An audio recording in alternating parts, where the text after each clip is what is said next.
Compulsory. దానికోసం ఇప్పుడు దాదాపు ఇప్పుడు వరకు మనం పంచిన అమౌంట్ వచ్చేసి 3 కోట్లు. నంద్యాల కాన్స్టిట్యున్సీకి పంచిన అమౌంట్ 3 కోట్లు. ఇది టోటల్ బెనిఫిషియరీస్ వచ్చేసి 426 మొత్తం ఇప్పుడు వరకు మనం బెనిఫిషరీస్ నంద్యాలకి ఇచ్చింది.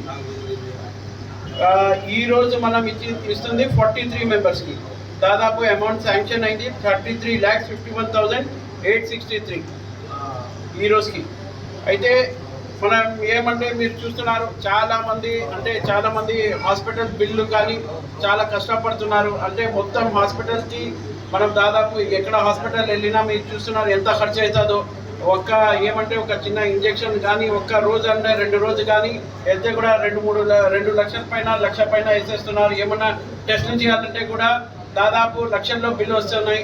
అట్లాంటి సమయం అప్పుడు మనకు ఈ ప్రభుత్వం సగమన్నా మనకు 50% అన్నా వస్తుంది. దానికోసం ఫస్ట్ ఆఫ్ ఆల్ మనం చంద్రబాబు నాయుడు గారికి ముందు ధన్యవాదాలు చెప్పాలి. ఎందుకంటే ఇది సీఎం రిలీఫ్ ఫండ్ అనేది చాలా ఇంపార్టెంట్ ఇప్పుడు. ఎందుకంటే చాలా మంది పేద ప్రజలు చూస్తున్నారు, మీరందరూ చాలా అవసరపడుతున్నారు. దానికోసం ఇట్లాంటి టైంలో సగమన్నా అమౌంట్ వస్తుందంటే వాళ్ళకు చాలా రిలీఫ్ అవుతుంది.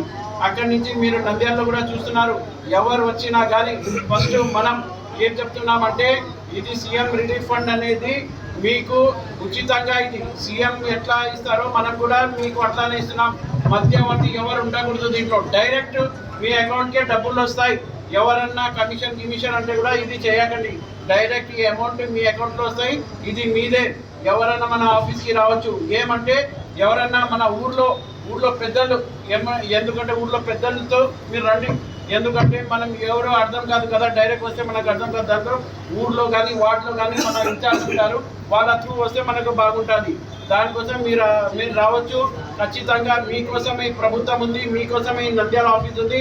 ఎప్పుడన్నా కానీ ఏదన్నా సమస్య వస్తే కూడా ఖచ్చితంగా నేను కానీ మా నాన్నగారు కానీ మా అన్న కానీ మన తెలుగుదేశం లీడర్లు కానీ ఖచ్చితంగా 24/7 మీకోసమే వర్క్ చేస్తారు. ఖచ్చితంగా ప్రతి వార్డులో కానీ ప్రతి ఏరియాలో కానీ ప్రతి గ్రామాల్లో కానీ మా తెలుగుదేశం కార్యకర్తలు కానీ ఇన్ఛార్జ్ కానీ బాగా యాక్టివ్గా పనిచేస్తున్నారు. ఖచ్చితంగా ప్రజలకి ఏ చిన్న సమస్య వచ్చినా కానీ వాళ్ళు ముందుకుంటున్నారు. ఖచ్చితంగా ఆ సమస్య తీర్చే వరకు మనం ఖచ్చితంగా అది సాల్వ్ చేస్తామని అట్లానే కోరుకుంటూ